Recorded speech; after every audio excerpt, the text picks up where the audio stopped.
Okay, so welcome back. This is now we are in week 7. As if you remember from the course outline, in week 7, what we had proposed to be the content of this course is looking at the alternative materials.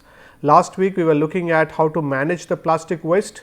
Now we are moving, say if we do not have to use plastic, what are the alternatives and what are the newer things which is coming up replacing plastic. Lots of biodegradable plastic and similar material. So, we will talk about some of those material in the class in this video, and then as every week we will have reading material which will include this set of slides, and will also include some PDFs which will be posted which are being posted online as well. So, let us get started. So, for this week focus is on alternative material to plastic, and essentially we will be looking at the greener alternatives. What are the environmental friendly alternatives which are being proposed from different countries. So, what is green plastic?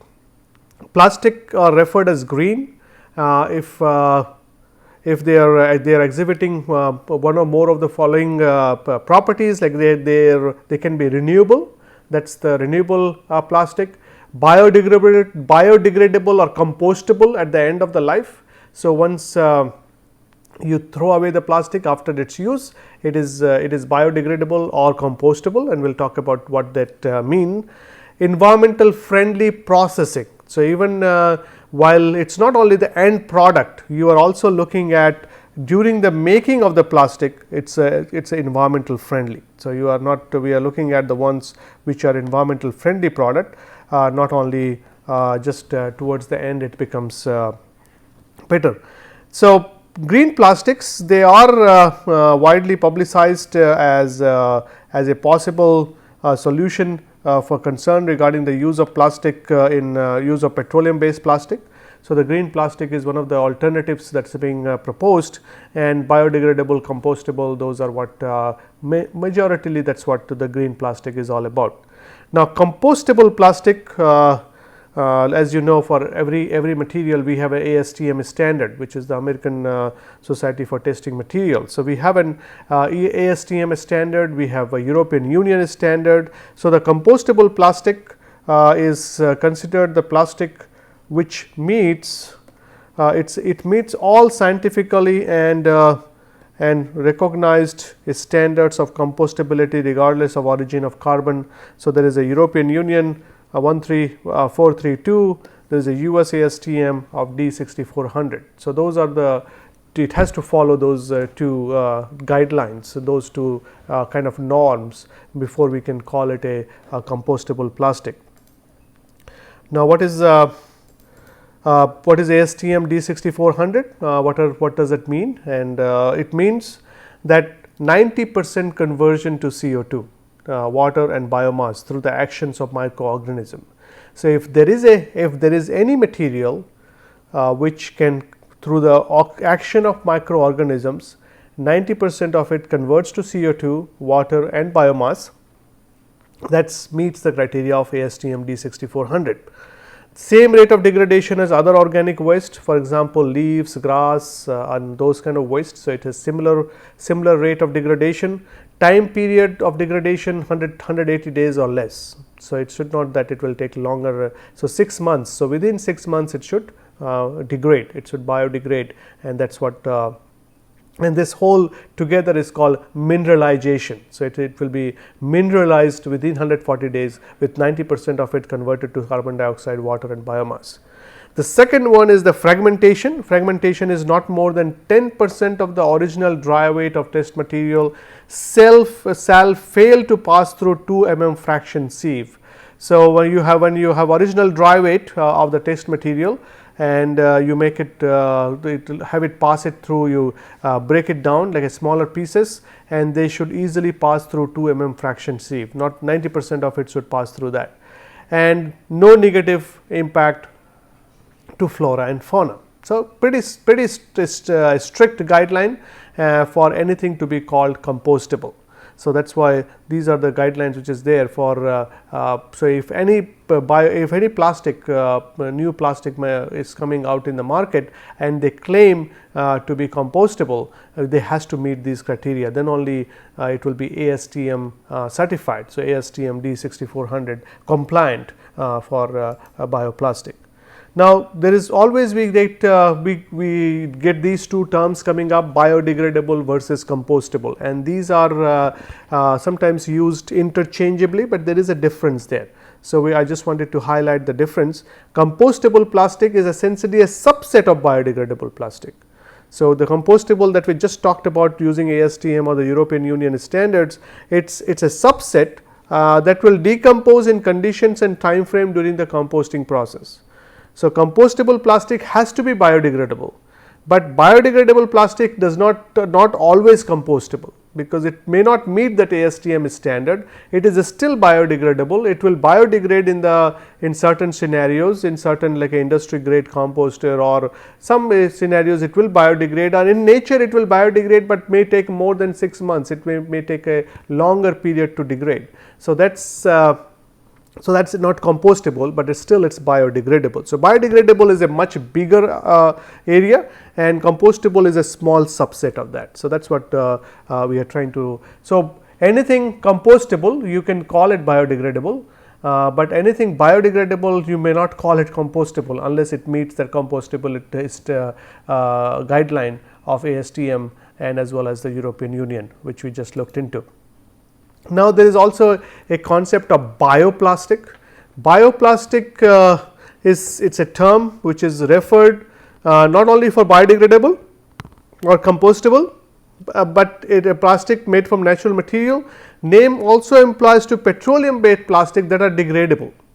So, there are some petroleum based plastic which are degradable, plant based plastic that are not necessarily biodegradable, and plastic that contain both petroleum based and plant based material that may biodegrade or may not. So, essentially bioplastics are bio based and biodegradable or both. So, it is either it is a biodegradable, it will degrade, it may take longer time to degrade, but it is degradable as per its properties, and it's and either or it could be bio based. So, that is bioplastic again is a much broader term that way in terms of like a bioplastic that you talk about. So, bioplastic is something different, biodegradable plastic is different, compostable plastic is different. So, there is a differentiation between many times we uses these terms very interchangeably, but technically they mean different stuff.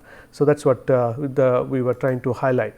Now, looking at a little bit deeper, bio based plastic, then there is something called there was one bioplastic. Now, there is a bio based plastic, and bio based plastic means that at least part of it came from biomass. So, it may not be 100%, but part of the product means that material or product is at least partly derived from biomass. So, it is a part of this is coming from biomass. It can be natural polymer, it can be synthetic plastic made from organic macromolecules that are derived from biological sources. So, part of it has to come from biomass, and to be classified as biomass based plastic or bio based plastic, it must be of organic origin, and it should contain a certain percentage of carbon derived from biological sources. So, the definition is actually coming from ASTM D6866. So, as per ASTM D6866, bio based plastic must be organic in nature, organic origin, and they contain a certain percentage of new carbon derived from biological sources. So, that is what called bio based plastic. So, again lot of terminology. Biodegradable plastic refers to a substance that can be broke down by microorganism within a fixed period of time. So, again it is a fixed period of time, but it could be more than 180 days. 180 days is what we have given to compostable plastic. So, it can be broken down by microorganism in the environment within a fixed period of time.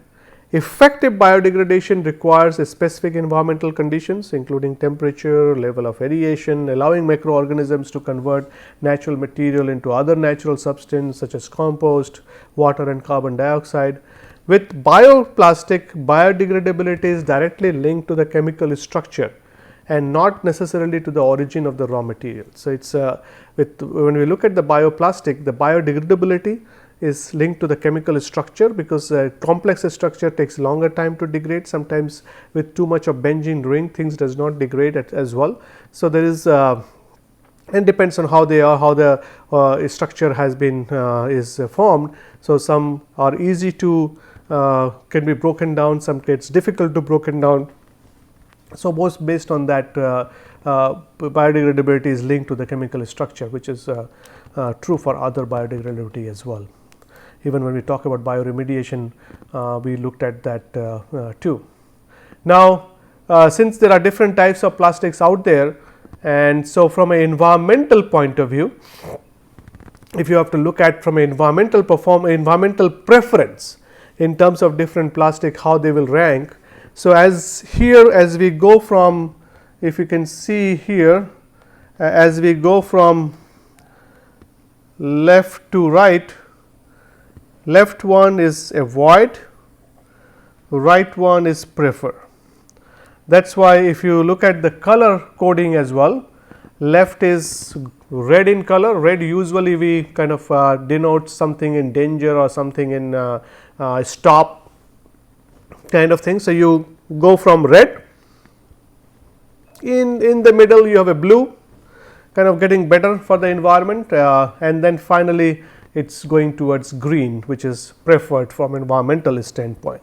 So, from a environmental preference spectrum of plastic, we are looking at what are the things which are for avoid. PVC, which is, what is PVC? Polyvinyl chloride, which is right here, and we use lots of PVC pipes. So, we should avoid using lots of PVC from an environmental point of view. This is PVC plastic. Then there are plastics with highly hazardous additives. So, we have some plastics which are highly hazardous additives. ABS, which is acrylonitrile butadiene styrene. So, that is your ABS plastic type. Then we have EVA, which is the ethylene vinyl acetate.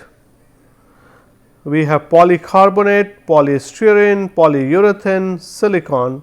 So, that is the kind of third category, which is getting little bit better, but if we can, we should still avoid these type of plastic. Then we are coming in here in the bluer range, which is PEX and PET. PEX is polyethylene cross-linked, polyethylene like a chemical structure. So, that is your PEX. PET is polyethylene terephthalate. So, that is your PET, which is kind of getting towards better. Then even better than that, we have polyethylene, polypropylene and TPO, which is thermoplastic polyolefin.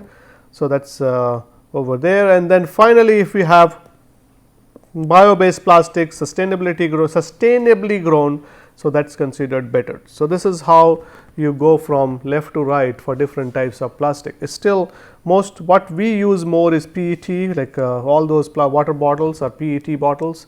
Many times people talk about that, give me PET bottle. PET is what that names refer to, PET and HDPE, those are also used quite a bit.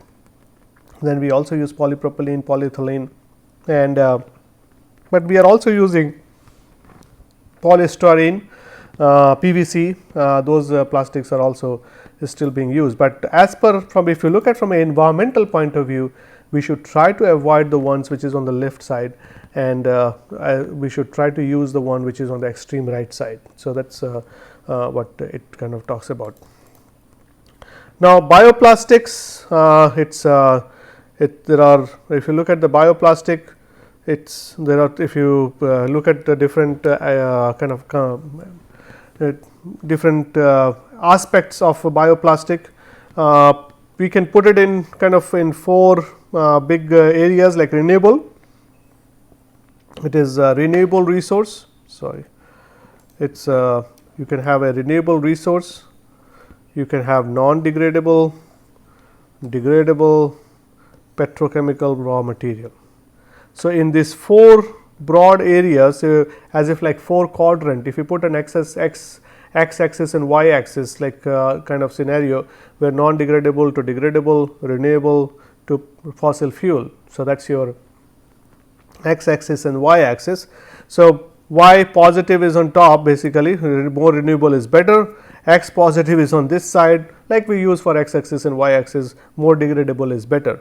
So, in this 4 quadrant, if you look at what kind of comes in quadrant 1, which is the cellulose, if it is based on renewable, as well as on this side we are looking at based on renewable, but non degradable. So, there are some Bio-PE, Bio-PA, Bio-PU, Bio-PP, Bio-PVC, because they are based on renewable sources. That is this circle, like an oval that you are looking at. These are all kind of based on renewable sources, but it is still non degradable. Here on the right hand side, this kind of is the best area, because here we have degradable as well as renewable sources. So, if that is the preferred area, which is starch blends, polyhydroxyl like anoate, polyactide,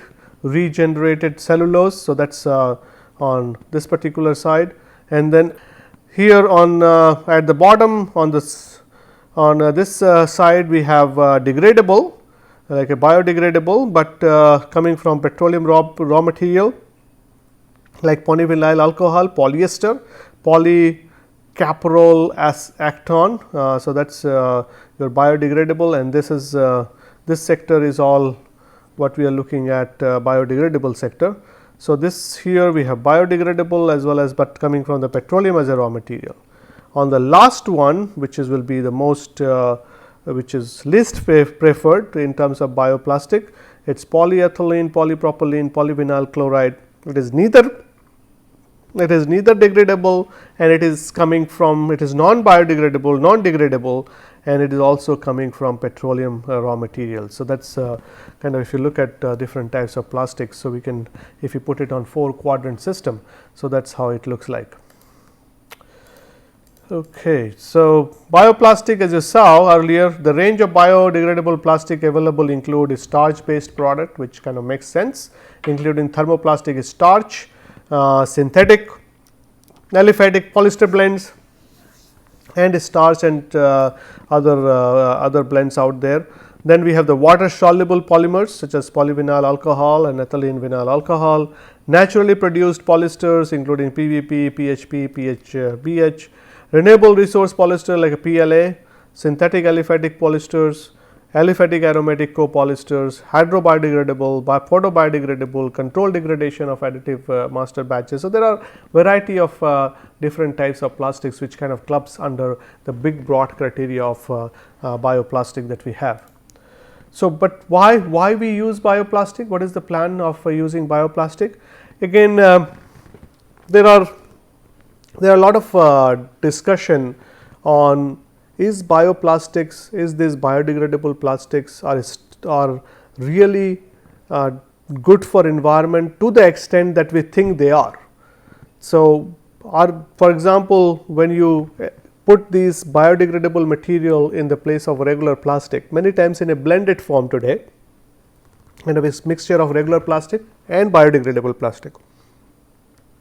Thing is that the regular plastic, since it comes from the fossil fuel, the production of that, you are helping in reducing the production of those fossil fuels. So, you are helping in the greenhouse gas emissions and all that, that's well taken care of.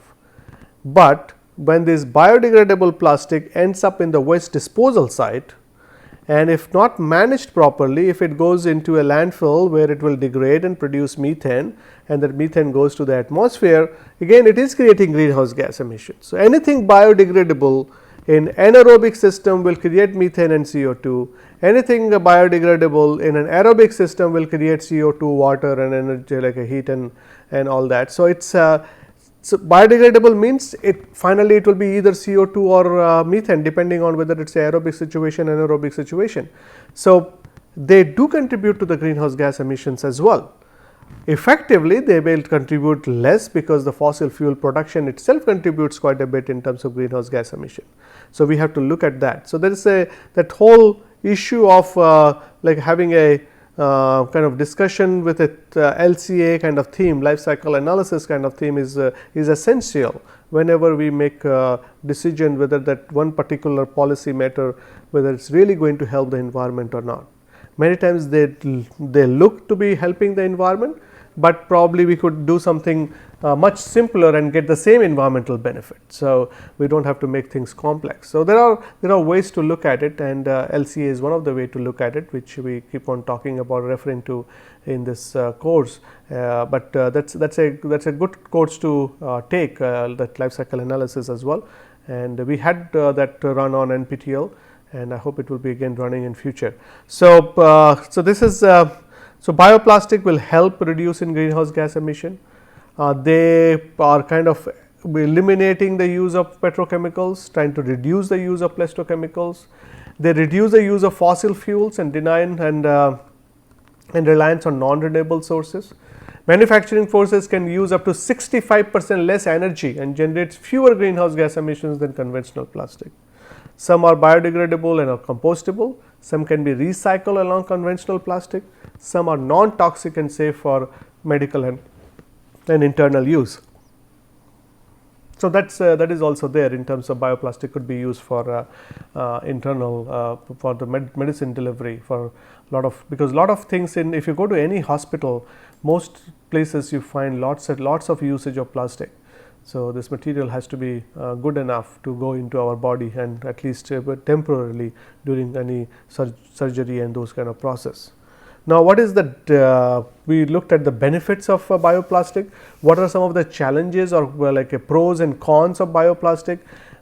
It's costly. It's costly, though the cost is coming down, but it's still in comparison to traditional plastic, it comes out to be costly. And the reason is very simple. Say any new process, any new product, first when it's launched, it is costly, because all the R&D that went into, you set up a new system in place, you maybe set up a new factory in place. So, there are lots of cost incurred, and that cost has to get transferred to the product, otherwise the company will not break even.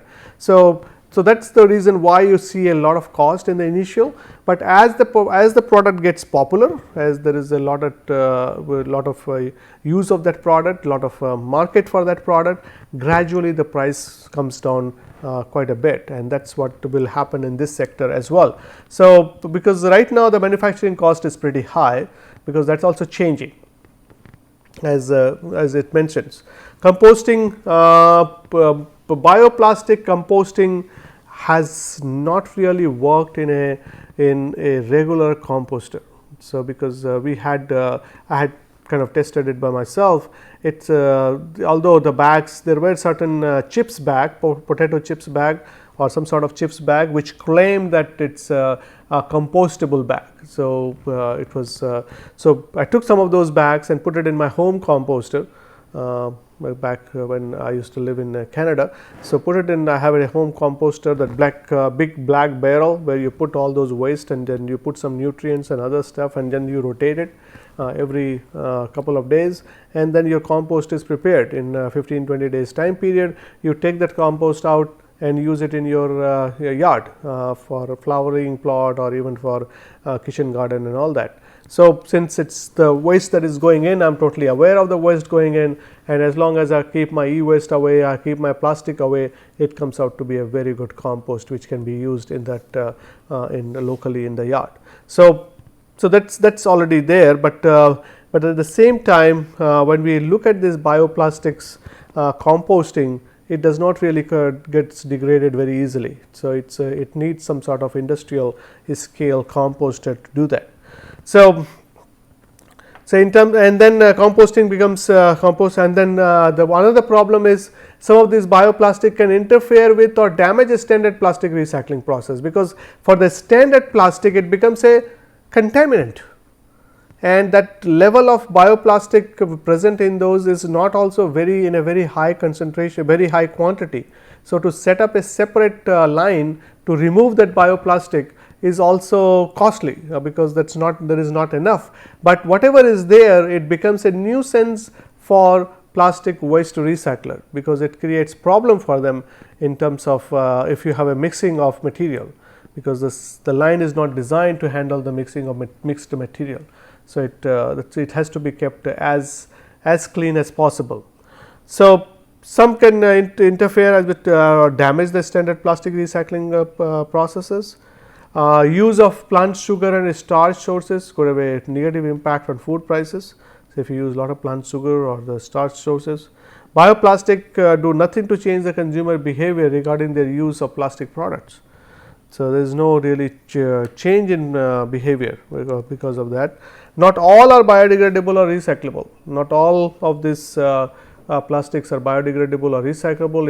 If it goes to a landfill, it can release methane, which is a greenhouse gas. So, it again you are kind of, rather than putting your nose like this, you are going through that, but it's still you are producing greenhouse gas. They are not suitable for use in number of products, because again it's the strength becomes an issue. Anything that is why we do not have any product with 100% bioplastic yet. Maybe some smaller items, but any real tangible and piece or big item like a chair or something which is 100% biodegradable plastic, it is still not there, because that research is still going on to get that strength.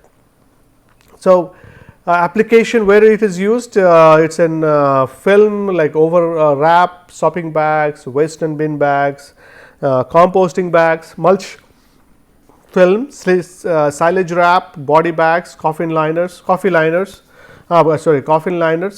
covers, and that is where all these are used. Packaging, oxygen and nitrogen barrier, bait bags, nappy backing seat, and cling wrap. So, all those places it is used. So, also it is flushable sanitary products, that is your bioplastic. Sheet and non-woven packaging, bottles, liquid paper board, plant boxers and fishing nets, food service cups, cutleries, trays, loose fill form. So, all these are where this bioplastic can be used. So, that is it is already there where application of bioplastics can be done in these different products. And right now, in terms of if it is a biodegradable, it reduces municipal waste. You can do composting. If it done properly, you will have less methane. High moisture content, so it helps in replacing the regular cloth. Can be converted back to monomer or purified, further utilized. If it is a biodegradable, require less energy to manufacture, less petrochemicals and require no processing, can use conventional plastic factories for manufacturing, can replace fertilizer. So, there are a lot of applications in terms of this plastic type. So, let us stop kind of here, because we kind of covered quite a bit in this particular video. So, let us stop here, and we will continue our discussion on the alternatives to regular plastic, and which does include several different types of plastic which we just looked into, and we will also continue our discussion in the next video about what are the different types of plastics out there, what are the other things which is used instead of plastic. So, overall I think it is this week, as I said, it is an alternative material focused week, alternatives to plastic. So, we will do that discussion. I hope you are enjoying the course so far. 6 weeks is already gone, just 2 weeks left. So, this is the first video of the 7th week. So, I suggest again, those of you who are active on Facebook, good, very good, but those of you who are not, you also get active, get whatever query you may have, just put it up there, we will try to answer. And of course, among yourselves also, you can, if it is something simple, you can also, somebody can also help there, that is fine, but make sure you know the correct answer really well, then only you give the answer, because you do not want to give a wrong answer to somebody and then that other person get confused. So, keep taking the assignments, I hope so you have registered for the exam, and so that you can get the certificate. So, thank you, and keep watching it, and we will see you again in the next video.